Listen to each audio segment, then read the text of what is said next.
안녕하세요. 신명나게 제2의 인생을 살고 있는 청주에 사는 여성이에요.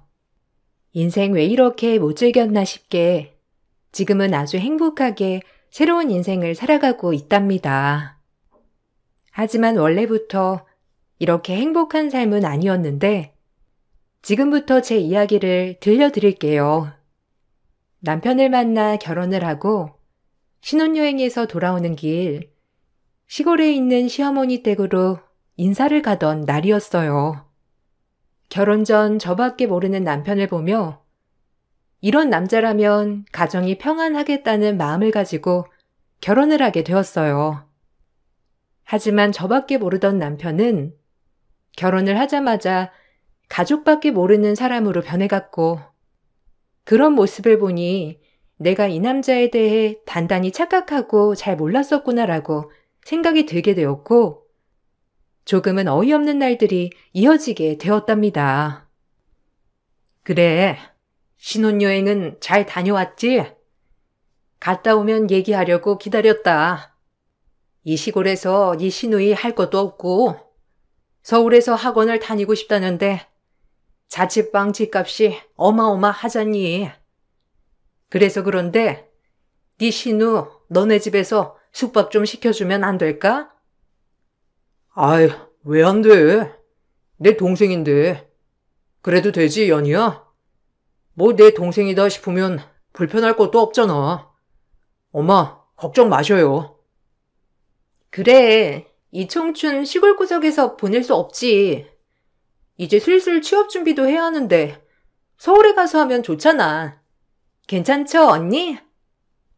안 될 게 뭐가 있어. 우리 호세가 된다면 되는 거지. 형제 등한시하면 못 쓴다. 빗줄이 누가 있어? 서로밖에 더 있어? 언니는 착하니까 당연히 허락해 주겠지. 어차피 언니네 신혼집 방도 남잖아요. 저 신경 쓸 거 전혀 없으니까 괜히 부담 안 가져도 돼요. 언니랑 오빠 올라가는 길에 바로 따라 올라가야 하니까 짐이나 빨리 싸야겠다. 웬만한 건 다 언니네 있죠? 그럼 그냥 몸만 와도 돼. 너 입을 옷까지 몇 개라. 야, 그리고 없으면 사면 되지. 뭐가 걱정이야? 짐 몇 가지만 챙겨. 신혼여행에서 돌아오는 날 시어머니는 시누이를 부탁하셨어요. 깡 시골에서 할 게 없다며 서울에 있는 저희 집에서 지내기를 원하셨죠.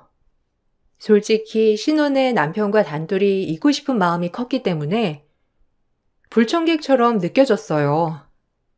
그리고 저의 의견은 중요하지 않고 본인들끼리 그렇게 이미 판단을 내려버린 것에 대해 속상한 마음이 먼저 들더라고요.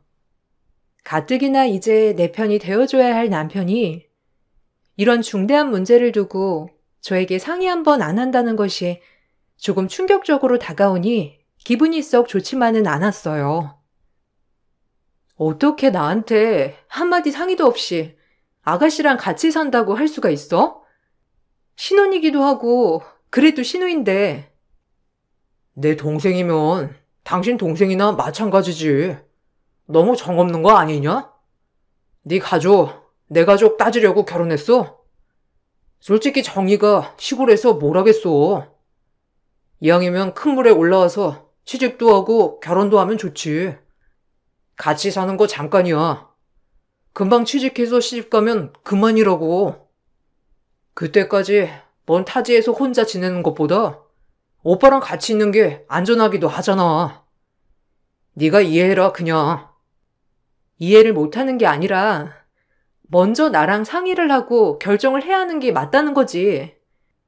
어머님이랑 자기가 된다고 하면 난 무조건 그냥 따르는 사람이야? 막말로 이 집 내가 청약해서 해온 건데 너무 당신 마음대로 하니까 그러는 거잖아. 아, 네 집 내 집 하는 거냐? 부부 사이에 그런 게 어딨어. 네 집이면 내 집인 거지. 너무한다 진짜. 너 이렇게 차가웠니? 오히려 큰 소리를 내며 이해하라고 하는 남편이 원망스러웠지만 신혼 초이기도 하고 여자 혼자 서울에서 위험하게 홀로 자취를 하는 것보다 내가 조금만 이해하면 서로가 행복해지는 일이니까 그냥 이해하기로 했어요. 하지만 문제는 같이 살고부터 일어났어요. 처음에 얌전하던 신우이는 점점 남편에게 의지하는 의존도가 높아져만 갔고 저로서는 이해할 수 없는 행동들이 많아져 갔어요. 취직을 하겠다던 신우는 집에서 노는 일이 많아졌고 돈을 벌지 않음에도 씀씀이가 커졌는데 대놓고 돈을 달라고 요구하는 일이 잦아져 갔습니다. 다 큰 성인이 저렇게 집에서 놀면서 돈을 바라니 철이 없어 보이면서 얄밉기까지 하더라고요. 오빠, 나 용돈 좀. 오늘 친구들 만나서 놀기로 했는데 엄마가 돈 보내는 걸 깜빡하셨나 봐. 한 30만 원쯤이면 될 것 같은데. 어쩌냐? 나 돈 뽑아놓은 게 없는데. 아, 당신이 좀 줘. 뭐 이럴 때 신우이 용돈 주지 언제 주겠어? 세연이가 줄 거야. 아, 저도 현금이 없는데 어쩌죠? 제가 가진 게 10만 원 뿐이라서요. 이거라도 드릴까요? 지금 당장 출근도 해야 하고. 그럼 언니 카드 있죠? 카드 빌려주세요. 카드로 하죠 뭐. 오늘 친구 생일이라 거하게 놀아야 하거든요. 얼른 주세요. 그래, 자기 카드 있잖아. 모처럼 세연이 노릇도 하고 얼마나 좋아? 앞으로 언니한테 종종 용돈 타서 그러면 되겠다. 너네 세연이 얼마나 능력자인데. 나보다 더 잘 보니까 당신이 가끔씩 정이 용돈도 주고 그러면 되겠다. 보기 좋네, 자매 같고. 신랑과 신우의 말에 경악을 했지만 그래도 처음 주는 용돈이니 그래 생색내지 말고 기분 좋게 주자라고 마음을 다잡고 신우이에게 카드를 줬습니다. 신우이는 카드를 받고 당연하다고 생각하는 것 같더라고요. 사실 호의를 베풀 때 생색을 내는 건 아니지만 이 사람이 너무 당연하다고 생각하면 기분이 좀 언짢잖아요. 그런 맥락과 비슷하다고 생각하시면 될 것 같아요. 신우이가 처음 달라고 한 용돈이 30만 원 그쯤이었으니 카드로 그 정도만 쓸 줄 알았는데 하지만 그 생각은 오산이었죠. 어머, 새언니 카드 찬스 너무 좋네요. 오늘 거하게 쓰고 놀아도 되죠? 언니도 동생 없으니까 동생이다 생각해요. 네, 뭐 그래도 아가씨 처음으로 서울 상경에서 노는 거니까 재밌게 놀아요. 매번은 못 드려도 이해해 주시고요. 에이, 내가 언니 벌이 수준을 아는데 간간히 용돈도 주세요. 어차피 언니는 지금 돈 들어갈 때도 없잖아요? 이래서 애는 늦게 낳아야 돼. 언니는 애도 없고 둘이 벌었으니까 얼마나 좋아요? 여유도 있고 내가 진짜 오빠랑 새언니 복은 있다니까. 하여튼 언니 카드 잘 쓸게요. 저 오늘 늦게 들어오니까 너무 걱정 말고 두 분이 오붓하게 식사하세요. 신우의 말이 기가 막혔지만 워낙 어려서부터 오냐오냐 자랐으니 그런가 보다 했고 그날 카드를 주고 전 정말 후회를 하였답니다.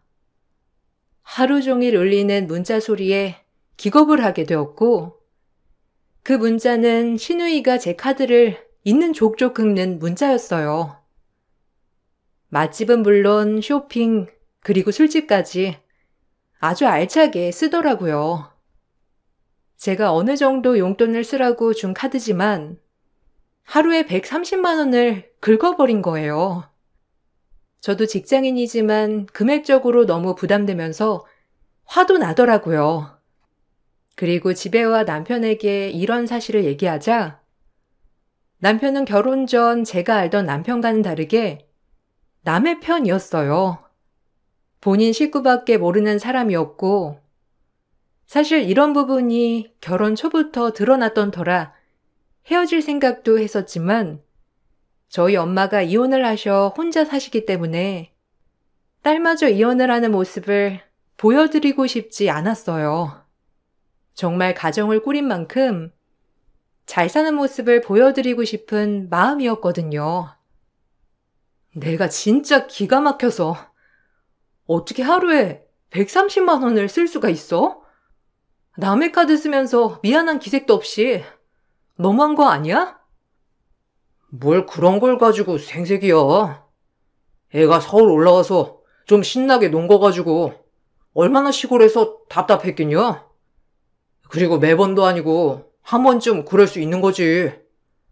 애한테 눈치 주지 마. 주눅 드니까. 세훈이가 통 크게 한번 쌌다고 생각해. 아가씨보다 자기한테 더 화난다. 자기 원래도 이런 사람이었어? 내가 뭘 믿고 자기랑 결혼 생활을 하겠어. 신혼인데도 벌써 본인 가족 감싸기 급급한 사람인데 아닌 건 아니라고 알려주고 따끔하게 야단쳐야지. 지금 감싸기 급급하잖아. 넌 동생이 없어서 그래. 형제가 얼마나 소중한데? 그리고 한 번 그런 거 가지고 뭘 그렇게 야박하게 구냐는 거야. 한 번? 지금 아가씨 저 카드 쓰고도 미안한 기색도 없어. 알아? 그리고 집에 있으면서 자기가 먹은 거 설거지를 해. 아님 빨래를 해. 나 회사 갔다 오면 집이 난장판이야. 그런데도 맨날 TV 보면서 과자나 먹고 앉아있고. 다 큰 성인이 정상이야? 그래서 또 내 동생한테 눈치 줬어? 안 봐도 훤하다 아주. 얼마나 귀를 꺾었으면 애가 지금까지 안 들어오냐. 네가 나이도 많고 언니인데 그걸 이해 못해? 나도 너 결혼 전에 이렇게 인정머리 없는 줄 진짜 몰랐다. 나야말로 충격이야. 남편은 제가 신우이에게 눈치 준다고 오히려 저에게 따지듯 뭐라 했어요. 그리고 이번 일은 시어머니 귀에까지 들어갔고 시어머니가 서울에 올라오셨을 때 저에게 한마디 하더라고요. 도대체가 이 집안은 미안한 기색이라곤 눈꼽만큼도 없는 집이었죠. 시누이가 쓴 돈만큼 시어머니는 보상을 한다고 했지만 꼴랑 20만 원을 주며 저에게 잔소리를 하셨어요. 하다 기가 차서 말도 안 나왔지만 어른이 말씀하시는 거니 일단 받아들이자고 생각을 하게 되었네요. 하지만 받아들였던 게 잘못이었어요. 시어머니는 당연하다는 듯이 제가 참아야 된다고 했고 저 역시 가끔은 이런 부분이 길들여지자 내가 너무 냉정한가라는 생각에 빠지게 되었어요. 신혼 초부터 계속되는 압박으로 애초에 불쾌하지만 그러려니 했던 날이 되었어요. 애한테 얘기 들었다. 자, 여기 20만 원이야. 애가 좀 나가서 돈 좀 썩기로 써니? 그걸 그렇게 눈치를 주고 야박하게. 아휴, 네가 동생이 없어 봐서 그러는데 형제 사이가 어디 부부 사이랑 같은 줄 알아? 뭐라고 형용할 수 없는 사이라는 거야. 그러니까 너무 그렇게 야박하게 굴지 마라. 가뜩이나 눈칫밥 먹는 애, 돈 가지고 그러면 되겠니? 내 말 무슨 뜻인지 알지? 부탁한다. 그래도 아닌 건 아니라고 말은 어느 정도 해줘야 할 것 같네요. 어머님 말씀 무슨 뜻인 줄 알겠으니 일단 받아들일게요. 그래, 그냥 좀 이해하고 넘어가라. 제가 어려서 몸도 약하고 얼마나 귀하게 자랐는데 집안일 이런 것도 시키지 말고 웬만하면 네가 좀 해줘. 쟨 그런 거 못한단 말이야. 시집 가면 실컷 할 건데 이럴 때 쉬어보지. 너도 여자니까 이해하지? 어머님, 그건 아니죠. 저 역시도 같은 딸 입장인데요. 그래도 같이 살면 서로 도와서 하는 게 도리지. 어떻게 그래요? 얘 좀 봐. 말대답 그만해라. 너도 딸 낳아보면 다를 거야. 얼마나 공주처럼 키운 딸인데 이런 허드렛 일을 시키길. 다 큰 성인 귀하게 자랐다고 마냥 내버려 두라고 하시는데 기가 막혔지만 시누이에 관련된 일 빼고서는 남편과도 사이가 좋았기 때문에 조금만 더 이해해보자라는 마음을 먹게 되었어요. 그리고 시누이는 8개월가량 저희 집에서 지내며 취직 자리도 알아보지 않고 백수로 지냈습니다. 그러다 한두 번 만난 남자와 혼전 임신을 하여 속전속결로 시집을 가게 되었어요. 철이 없어도 이렇게 없을 수 있나 싶었지만 이렇게 시누이에게 해방이 되나 싶은 마음도 들면서 솔직히 좋았기도 했어요. 이젠 저 철없는 시누이 집에서 안 봐도 되고 가정을 꾸리게 되니 제 남편에 대한 의존도보다도 본인 남편에게 의존할 거라는 생각에 해방되는 느낌이 들었거든요. 하지만 이거 웬걸? 시누이는 시집을 가도 절대적으로 독립을 하지 못하는 인간이었어요. 언니보다 내가 먼저 임신해서 언니 마음이 좀 그렇겠네. 역시 어리니까 임신도 잘 되나 봐요. 언니 좀 그런 거 아니죠? 네? 에이, 전혀요. 오히려 아가씨 임신은 축복이죠. 축하드려요. 그리고 결혼도요. 앞으로 힘든 일이 많겠지만 그래도 그 뒤엔 좋은 일도 분명 많을 거니까 남편분이랑 잘 해결해 나가면서 행복하게 사시길 바랄게요. 정말 축하해요, 아가씨. 네, 고마워요. 언니, 축의금은 넉넉히 할 거죠? 언니 축의금 기대하고 있을게요. 하나밖에 없는 시누이 결혼 얼마나 축하하는지 봐야죠. 남의 새언니들은 엄청 두둑이 한다고 하더라고요. 아우, 기대되라. 우리 언니는 얼마나 할까? 어이구, 너네 새언니가 어련히 알아서 할까? 당신 신경 좀 쓰이겠는데? 남들보단 더 많이 해야 할 거 아니야. 그렇지? 그럼 하나밖에 없는 시누이가 시집 가는데 어련히 알아서 하시려고. 언니, 기대할게요. 저 돈 좋아하는 거 알죠? 남매가 쌍으로 헛소리하는 꼴을 보고 있으니 기분이 너무 나빴고 축의금까지 대놓고 바라는 시누이를 보며 진짜 양심 따위는 없구나라고 생각했어요.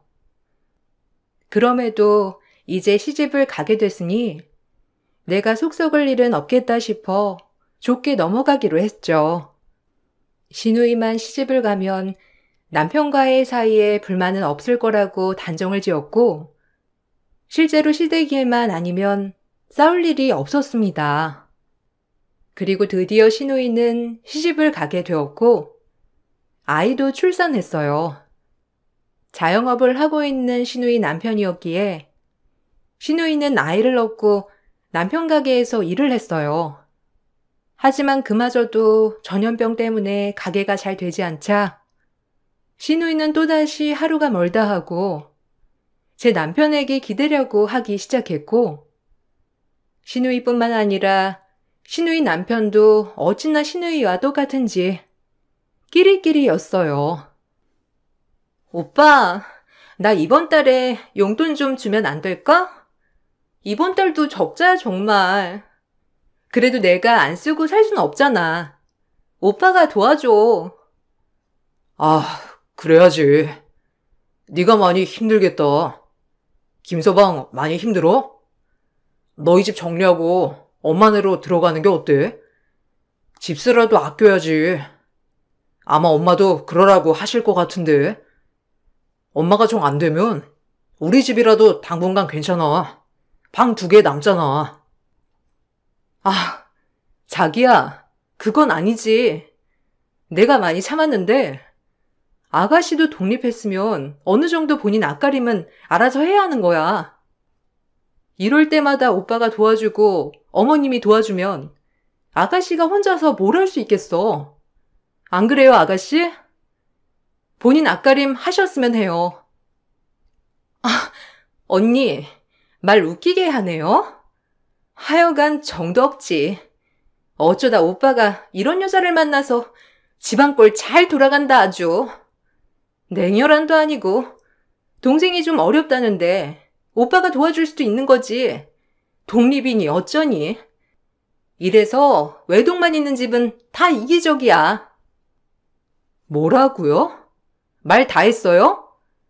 그동안 도와준 거 싹 다 빼고 말하네요.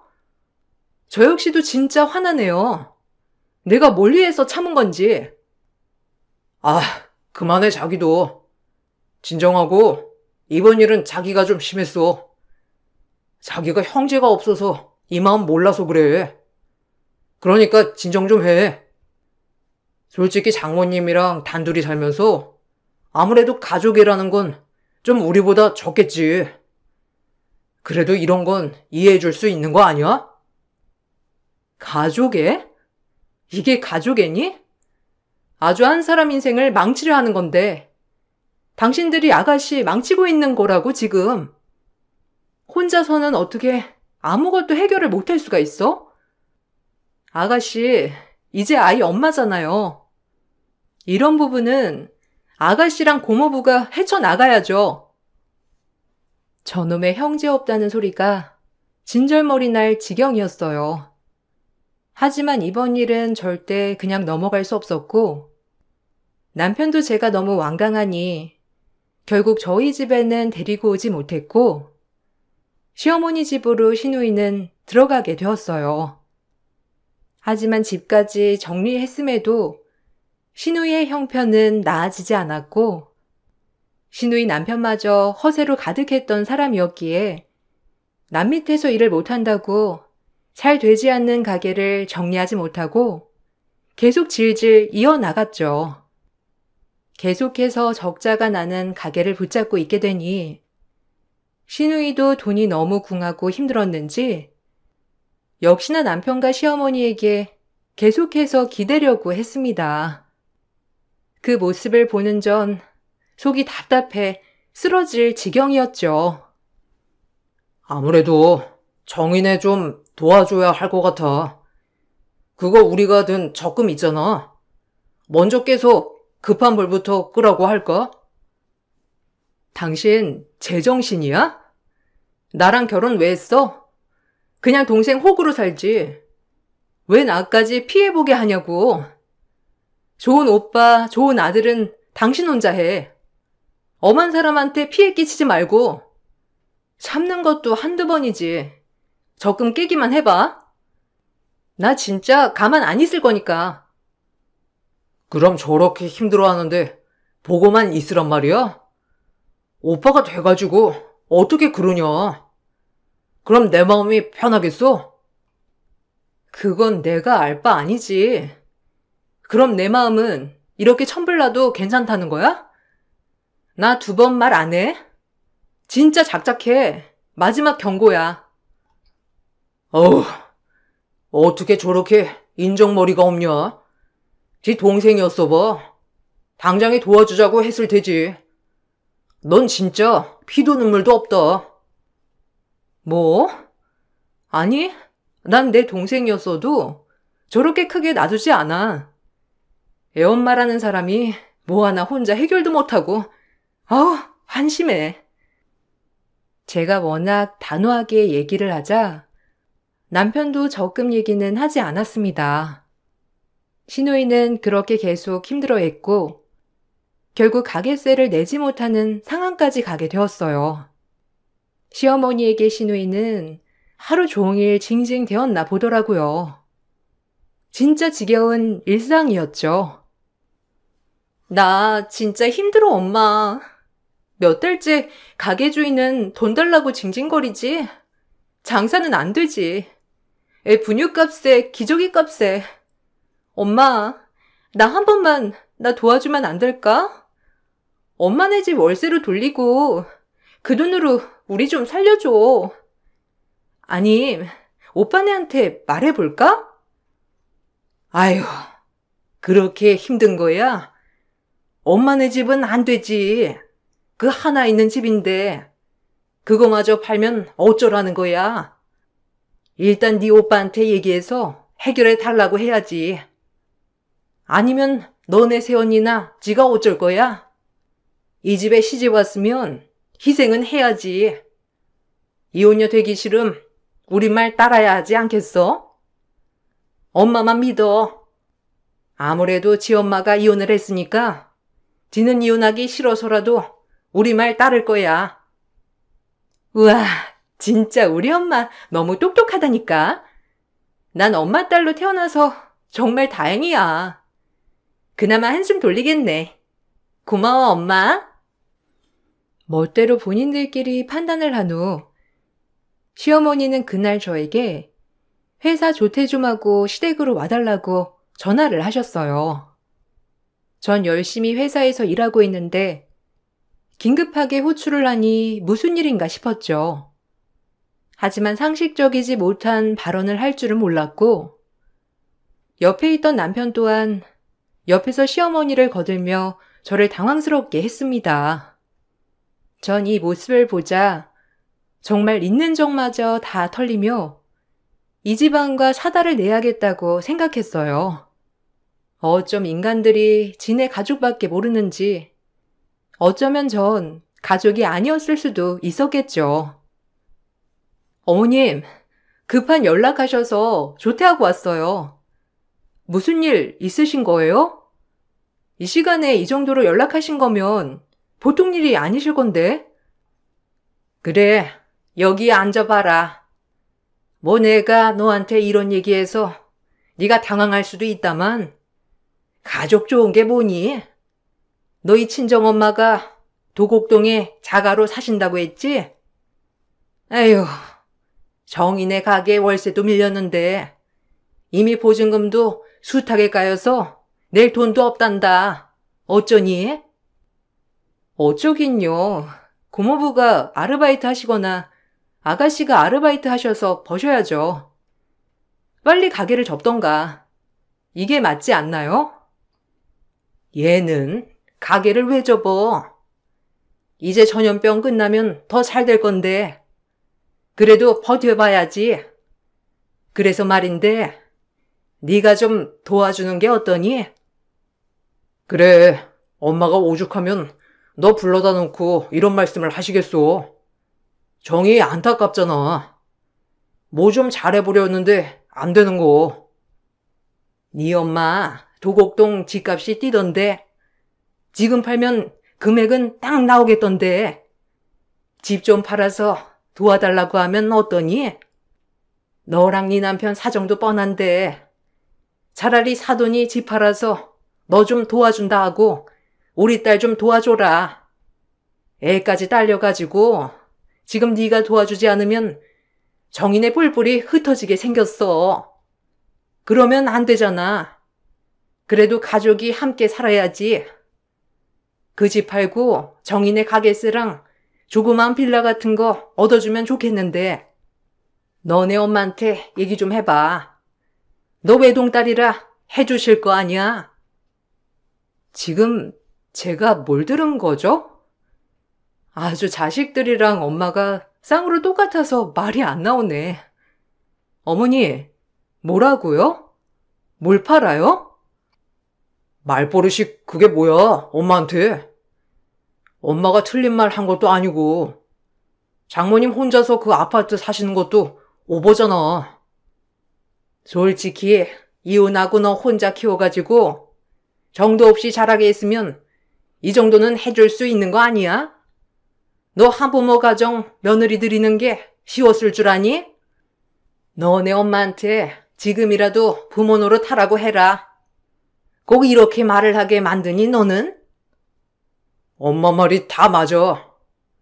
솔직히 부모가 이혼하면 자식도 이혼한다던데 너까지 이혼하고 싶은 건 아니잖아? 우리 말 들어.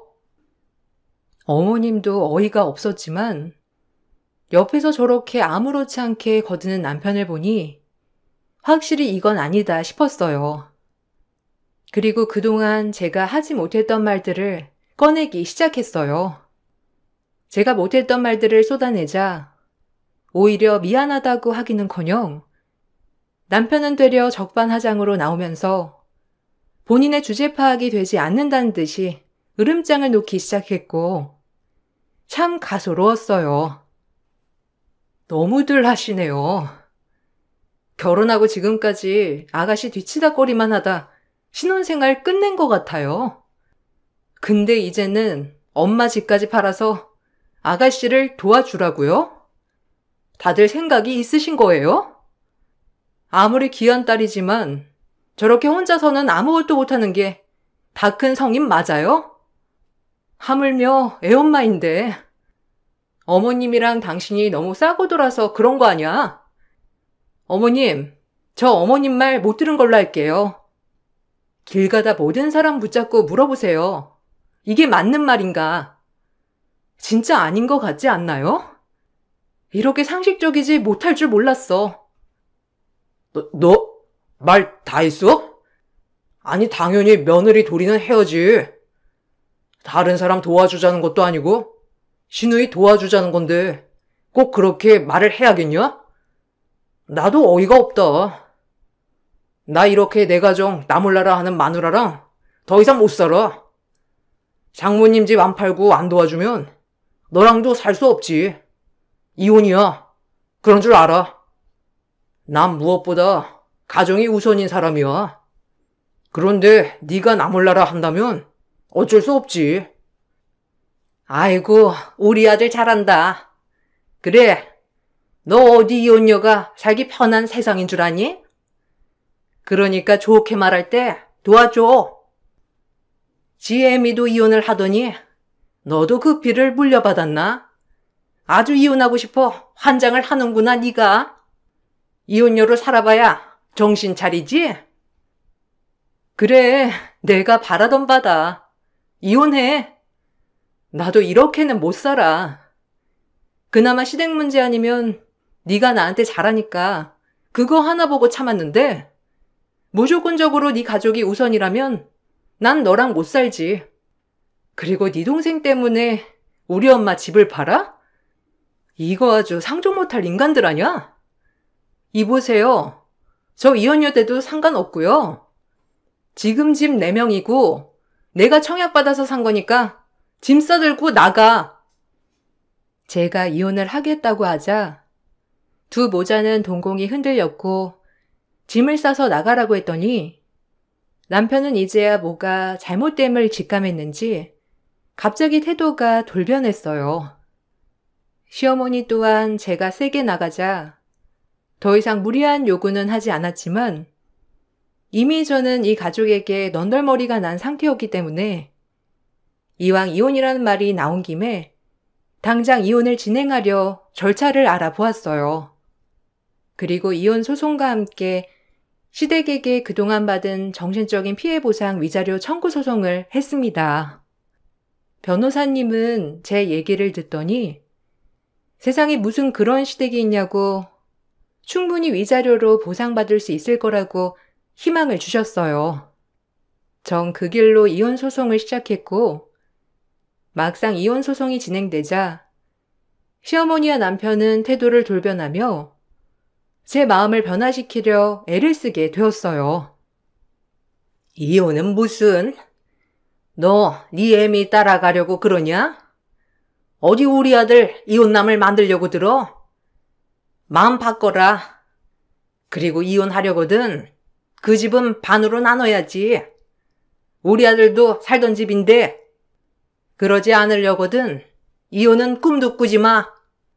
뭐 별 대수로운 일이라고 이혼을 하려고 들어? 뭐 우리가 말을 막 한 건 사실이지만 오죽하면 그랬겠니? 그러니까 마음 돌리거라. 그래, 너 너무 오버한다. 일단 네가 기분 상한 건 있다고 하니 미안하게 됐어. 그러니까 소송 취하해 당장. 웃기고들 있네. 진작에 끝을 냈어야 했는데 내가 정신 나갔지. 이런 인간들을 뭘 믿고 지금까지 끌어왔는지. 아파트를 반으로 나누자고? 내가 결혼 전에 내 재산으로 되어 있던 거야. 꼴랑 몸뚱이 하나만 들고 장가온 주제에 어딜 아파트를 넘봐? 당신들 나한테 줄 위자료나 마련해놔. 나 이대로 순순히 못 끝내니까 그런 줄 알아. 어디 한번 싸워보자고. 예, 그래도 그렇지. 같이 살던 집인데 반으로 나누는 건 인지상정이지. 어떻게 혼자 그걸 꿀꺽해, 그 큰 집을. 아줌마, 마음에 손을 얹고 생각해봐요. 이 집 살 때 보태준 거 있는지. 당신 아들놈 뻔뻔하게 몸뚱이 하나만 들고 들어온 거야. 뭐? 몸뚱이? 아, 그래. 뭐 인정해. 그래도 그건 아니지. 같이 살았던 시기가 있는데 집 반으로 주기 전까지 이혼 못해. 어차피 소송할 거야. 양심 없는 니들한테 합의 이혼은 바라지도 않았어. 위자료나 준비해놔. 내가 받은 정신적 피해 보상. 정신적 피해 보상이라니. 시집와서 시댁 식구한테 희생하는 게 당연한 건데 그걸 가지고 피해 보상이라니. 절대 못 줘. 길고 긴 법정 싸움 끝에 시댁에선 저에게 정신적 피해 보상이라는 위자료를 주어야 했고 재산 분할이라고 할 것도 없는 결혼 생활이었기 때문에 따로 제가 남편에게 분할을 할 재산은 없었어요. 그리고 시누이도 도와줄 형편이 못됐던 시댁은 결국 하나 있는 시어머니의 집을 팔아 저에게 위자료를 주어야 했답니다. 그리고 월세로 돌린 그 집에서 시누이 가족과 남편이 같이 살게 되었던 거죠.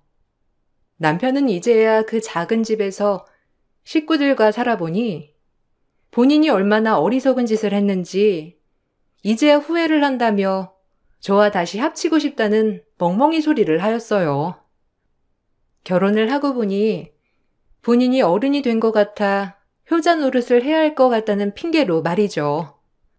얼마나 어처구니 없는 핑계였는지 진작 헤어지길 잘했다고 생각이 들었어요. 이제야 대리 효도할 사람이 없어지니까 본인 눈앞이 캄캄했겠죠. 그 얘기를 들으니 사실 통쾌하고 우스웠답니다. 너 없이 살아보니 내가 정말 잘못한 거 깨달았어.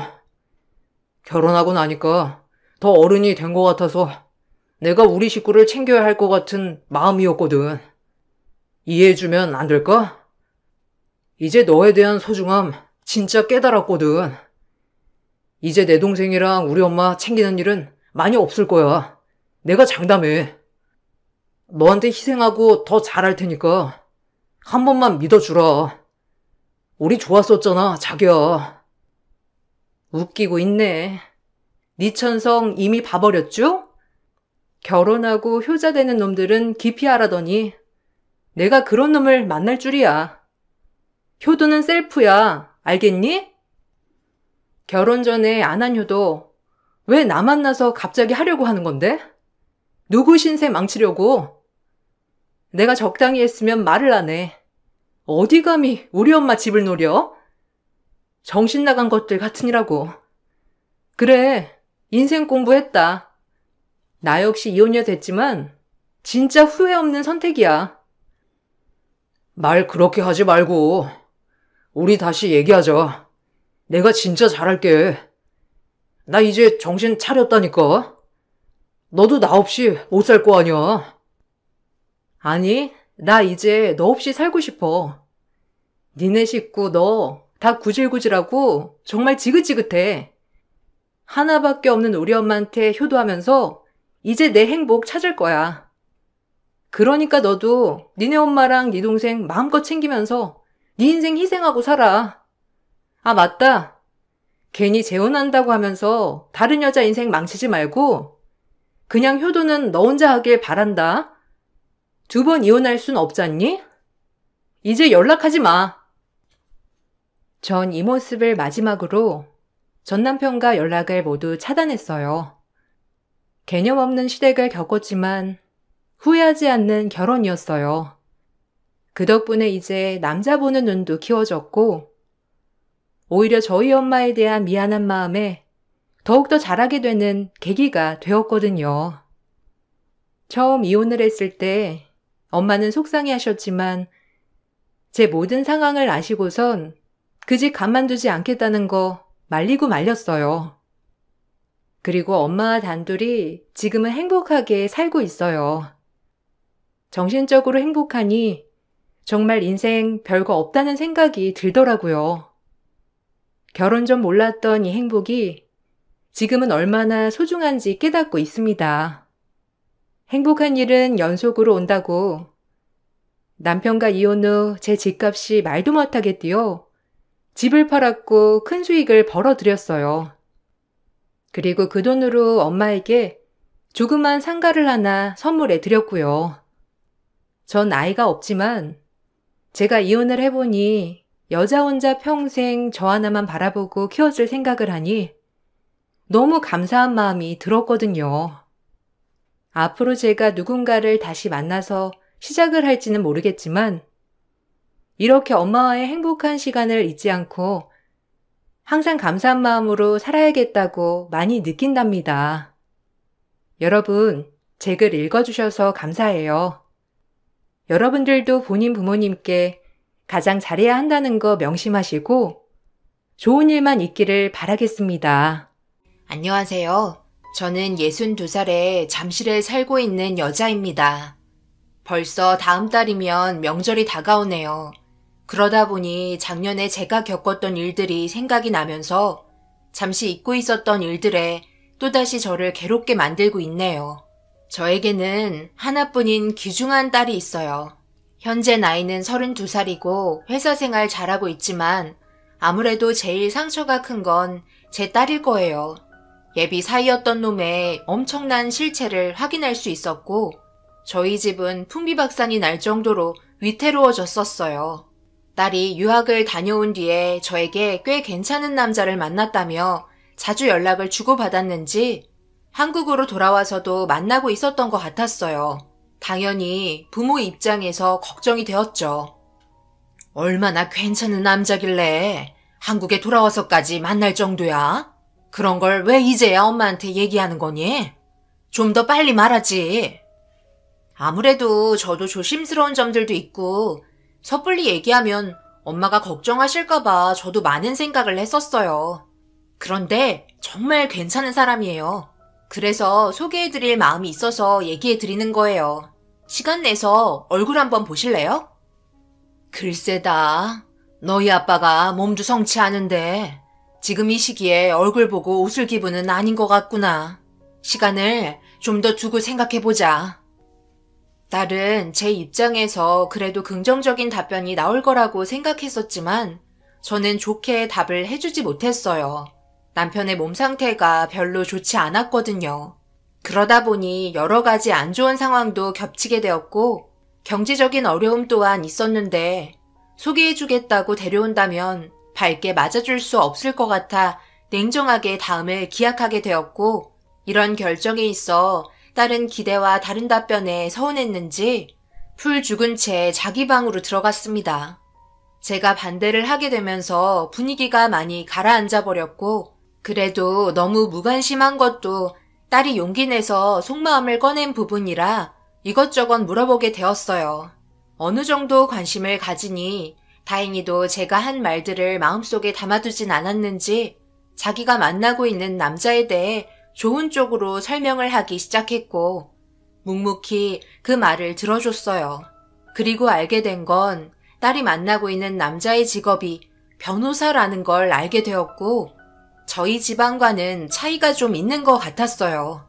잘 사는 집안이란 걸 대화로 대충 알 수 있었습니다. 그에 비해 저희 집은 남편의 몸 상태가 안 좋아진 이후 경제적으로 많이 힘든 시기였어요. 허리를 심하게 다치는 바람에 누워있는 것 말고는 아무것도 할 수가 없었습니다.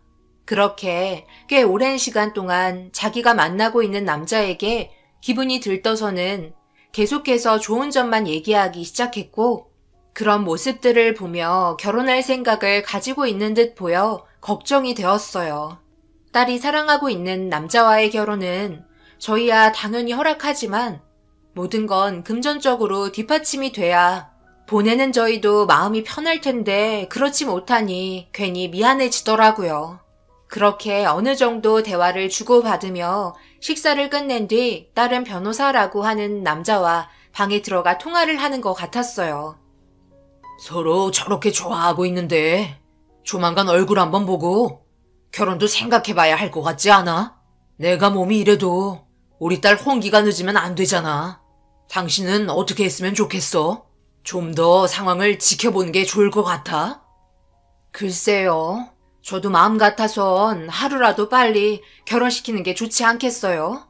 하지만 그쪽 집안에서도 어느 정도 우리와 맞아야 결혼을 시키든지 할 거 아니에요.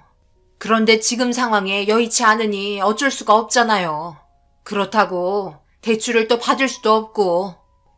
남편은 일단 결혼에 대해 확정 지은 것도 아니기 때문에 얼굴을 보고 좀 더 알아본 뒤에 결정하는 것도 늦지 않을 거라고 얘기했어요.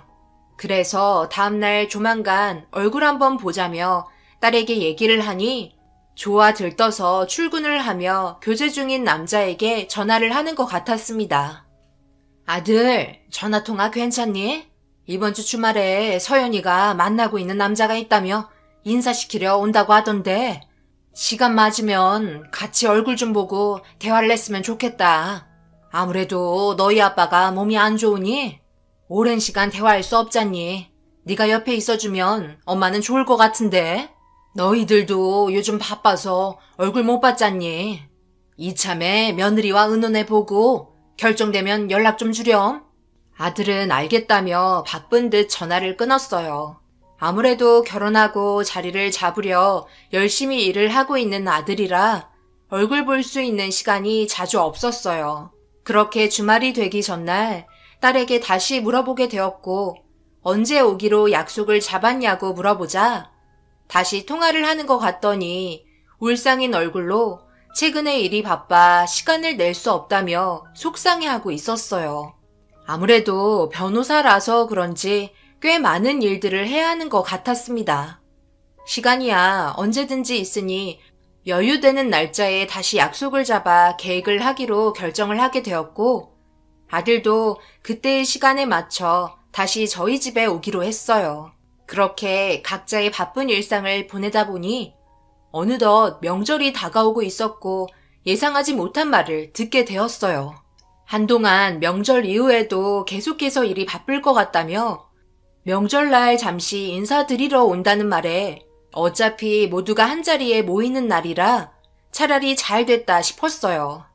음식 준비도 일부러 하는 게 아닌 명절이라 당연히 해야 하는 거라 번거로운 상황들을 덜 수 있었습니다. 평소 명절을 지낼 때보다 좀 더 많은 음식들을 준비를 하게 되었고 그렇게 명절 당일 저희 집에 인사를 오기 위해 출발했다는 연락을 받게 되었어요. 모두가 한자리에 모여 아침 일찍 차례 지낼 준비를 하며 걱정과 긴장 속에 떨리는 마음을 진정시켰습니다. 그런데 예상보다 저희 집에 일찍 도착했고 초인종을 누르는 소리에 딸은 급하게 현관 쪽으로 달려나가 문을 열어줬어요. 저희는 차례를 진행하고 있었기 때문에 자리를 지켰고 딸과 인사하러 들어온 남자가 뒤에 서 있었어요. 진행이 끝나고 인사를 하는 것 같아 묵묵히 자리를 지키고 있었는데 아들이 갑자기 그 남자의 멱살을 잡으며 온갖 욕설을 퍼붓기 시작했어요.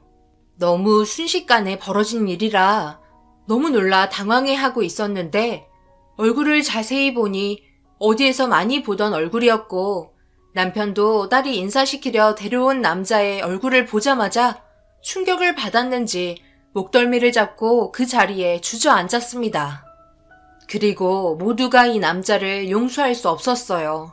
아들은 멱살을 잡고 흔들며 실랑이를 벌이다가 그 남자가 차례상을 향해 넘어지게 되었고 제정신이 아닌 아들은 차례상에 엎어져 있는 그 사람을 용서하지 않겠다며 그대로 상을 뒤엎어 버렸어요. 그와 동시에 그 남자는 갑자기 당한 봉변에 왜 그러냐고 당황해하면서 아들의 양쪽 팔을 잡으며 진정하라고 진땀을 빼고 있었고 딸은 분노하고 있는 자기 오빠를 보며 자기가 사랑하는 남자한테 왜 그러냐고 화를 내고 있었습니다. 유학 중이었던 딸은 아무것도 몰랐기 때문에 설명이 필요했어요. 무릎을 꿇고 있는 변호사인 이 남자에게 삿대질을 하며 입을 열었습니다. 너 아버지가 왜 이렇게 누워 계신지 몰라? 같이 일하시는 분과 다투시다가 아버지를 밀어버리는 바람에 떨어지면서 다치셨잖아. 그래서 그 사람에게 보상을 받으려 했는데 생각보다 쉽게 처리가 되지 않아. 우리가 변호사의 도움을 받아 일 처리를 하려고 했는데 상대방도 변호사를 앞세워 자기는 잘못한 거 없다며 주장을 했었잖아. 그때 너는 유학 중이라서 아무것도 몰랐었지. 그렇게 한참 서로의 잘잘못을 따지며 억울한 누명을 벗으려 했는데 그때 우리한테 다가와 이 사람이 뭐라고 했는지 알아? 내가 그때 일을 아직도 잊을 수가 없어. 왜냐고? 이 사람과 대화했던 녹음 파일이 전부 저장이 되어 있으니까. 그렇게 난리 쳐봤자 보상받을 수 없을 것 같아요. 절대 못 받아요. 쌍방 과실 아니에요? 그쪽 아버님이 먼저 불만을 제기하셨잖아요. 회사 상사가 지시한 부분들을 먼저 받아들이지 않고 일을 이행하지 않으니 당연히 이런 문제가 생기게 된 거죠. 그리고 그쪽만 다친 것도 아니고 우리 쪽도 많이 다친 상태라고요. 그런데 그걸 가지고 터무니없는 합의금을 요구하면 저희는 당연히 받아들일 수가 없겠죠? 저희가 가해자처럼 얘기를 하시는데 제가 봤을 때는 그쪽이 오히려 가해자 아닌가요? 적당한 선에서 마무리 짓고 끝내는 걸로 하죠. 제가 이런 사건들 한두 번 해봤겠어요? 질질 끌어봤자 피곤하기만 하지 서로 득되는 거 하나도 없어요.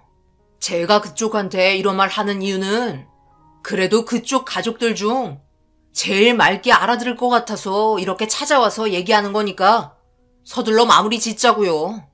제가 다음 주에 해외로 여행을 가야 하는데 준비해야 할 게 너무 많거든요. 아들은 그때 상대방의 변호사와 나눈 대화를 녹음하고 있었고 그걸 아직까지도 가지고 있었어요. 그때의 상황이 너무 화가 치밀어 올라 도저히 지울 수가 없었다며 그날의 기억 때문에 괴로워하고 있었어요. 결국 저 사람 때문에 저희는 제대로 된 보상도 받지 못하고 법정에서 패배하고 말았어요. 그런 일들 때문에 평소 침대에 누워만 있는 남편을 볼 때마다 저희 가족 모두 힘들어 했었고 사람이 결정해서 판결을 지어버리는 법들이 너무 싫었습니다.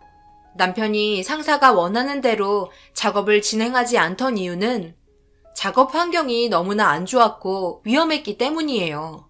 그래서 좀 더 안전하게 작업을 할 수 있게 상황을 만들어 달라고 작업자로서 당당하게 요구했었지만 회사 상사는 그런 부분들을 전부 무시를 하며 무작정 기한 내에 급하게 작업을 끝내길 원했습니다.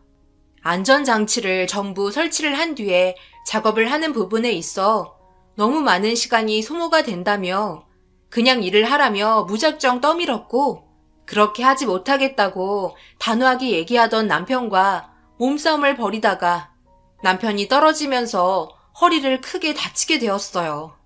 그래서 이런 점들을 저희가 진술을 하면 전부 저희 편을 들어줄 거라 생각했어요.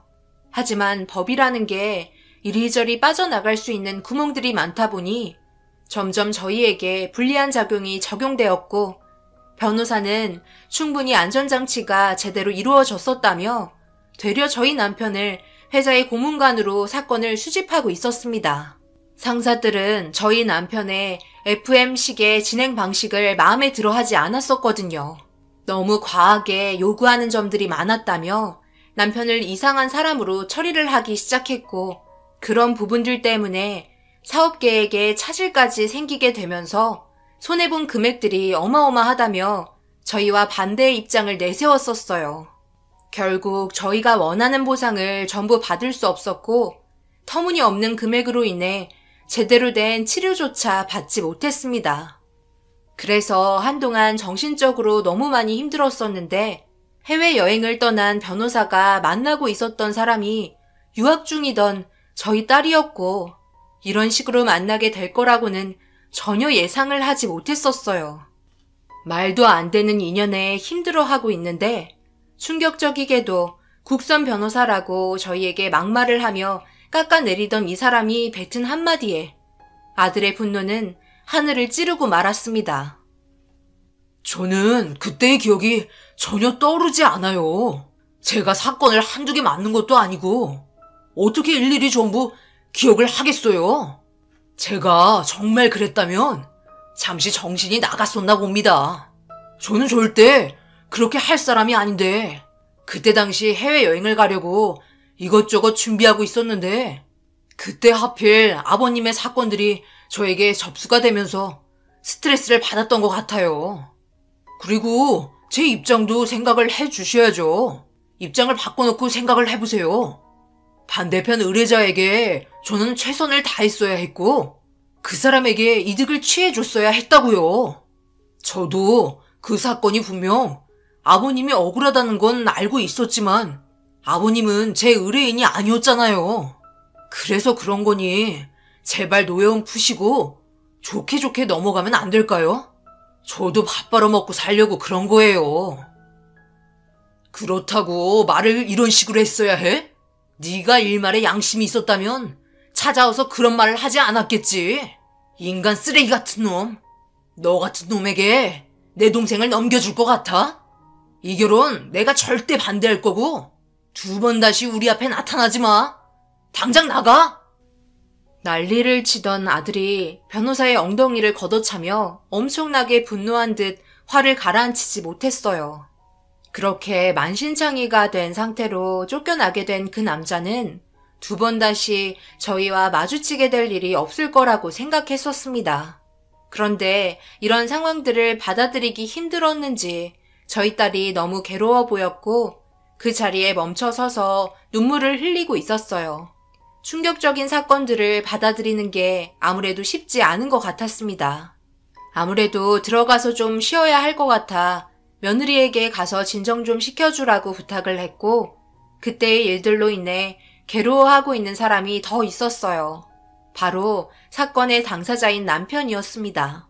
과거의 일들이 다시 기억이 나면서 허리 통증이 심하게 왔는지 고통을 호소하기 시작했고 처방받은 약을 먹은 뒤 아들과 함께 자리에 눕혀 주었어요. 한숨만 쉬며 이런 어처구니 없는 황당한 일 때문에 또다시 아픔을 겪고 있으니 정말 괴롭더라고요. 아들은 그 남자가 절대 접근하게 해서는 안 된다며 나를 세우며 분노하고 있었고 저 또한 그 사람의 얼굴을 2번 다시 보고 싶지 않았어요.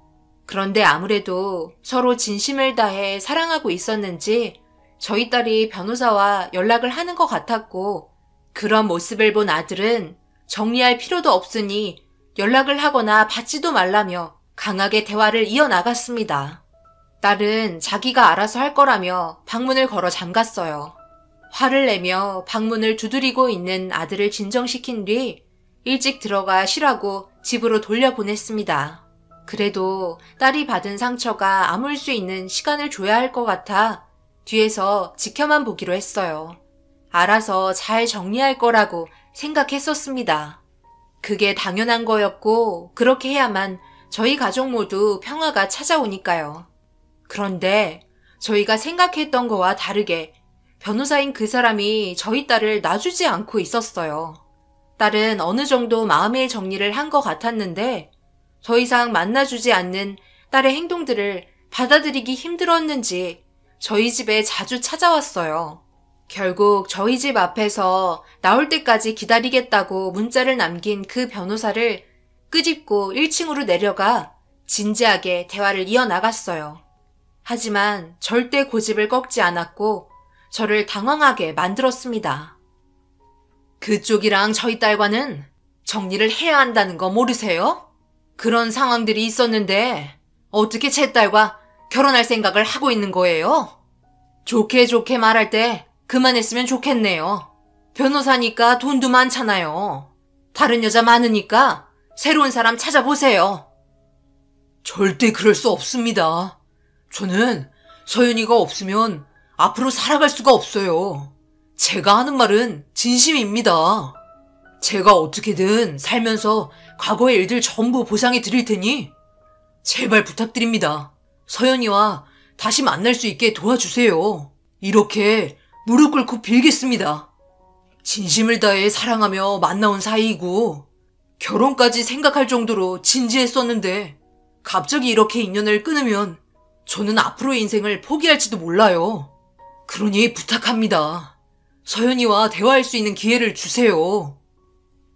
사람 일은 아무도 모른다는 거 잘 알고 계시죠? 한국이 얼마나 좁은 땅덩어리예요. 몇 다리만 건너면 다 알고 지내는 사이라고요. 그 정도로 좁은 이 한국 땅에서 자신이 내린 잘못에 대해 대가를 치를 거라고 전혀 생각하지 못했어요. 아무리 일적이라고 했어도 그런 식으로 저희 집안을 깎아내린 건 잘못된 거죠.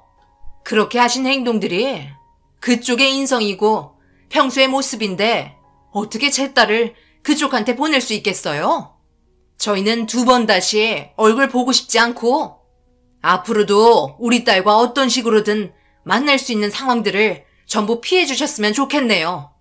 똑똑한 양반이니 제가 하는 말이 무슨 말인지 대충 알아들었을 거라 생각해요. 제 앞에서 무릎을 꿇고 있는 그 남자는 저희 딸을 진심으로 사랑하고 있었는지 눈물까지 보이고 있었어요. 하지만 저희는 그 사람을 받아들일 수 없었습니다. 그때 이후로 살면서 너무 괴로운 삶들의 연속이 계속됐었거든요. 집으로 들어온 저는 조심스럽게 딸의 방문을 열었는데 창문으로 그 사람을 쳐다보며 눈물을 흘리고 있더라고요. 그런 딸의 마음을 알기 때문에 조심스럽게 다가가 위로해 주었고 그렇게 그 사람과 딸의 인연은 끝이 나는 줄 알았습니다. 시간이 약이라고 이루어질 수 없는 관계라는 걸 확실하게 받아들였는지 평소처럼 별 문제 없이 지내오고 있었어요. 아들도 걱정이 되었는지 저에게 자주 전화를 걸어 상태를 물어봤고 개인적으로 자기 동생이 걱정됐는지 좋은 말을 많이 해줬습니다.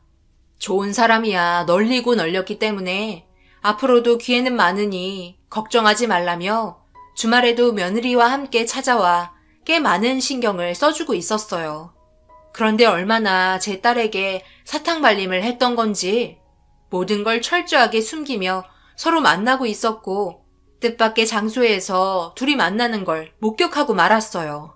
며느리와 오래간만에 잠시 시간을 보내기로 약속을 했었고 단둘이 저녁을 먹기 위해 고민을 하며 거리를 거닐고 있는데 길 건너편에 저희 딸과 그 사람이 단둘이 카페에 앉아 웃고 떠들며 교제를 하고 있더라고요. 순간적인 멈춤에 저를 바라보던 며느리가 한 곳을 계속해서 응시하고 있자 그걸 보게 된 며느리는 경악을 하게 되었고 그 모습을 보고 있던 저는 손이 부들부들 떨리며 분노가 치밀어 올라 둘을 바라보며 성큼성큼 걸어가고 있는데 변호사가 잠시 전화를 받으며 밖으로 나오더라고요.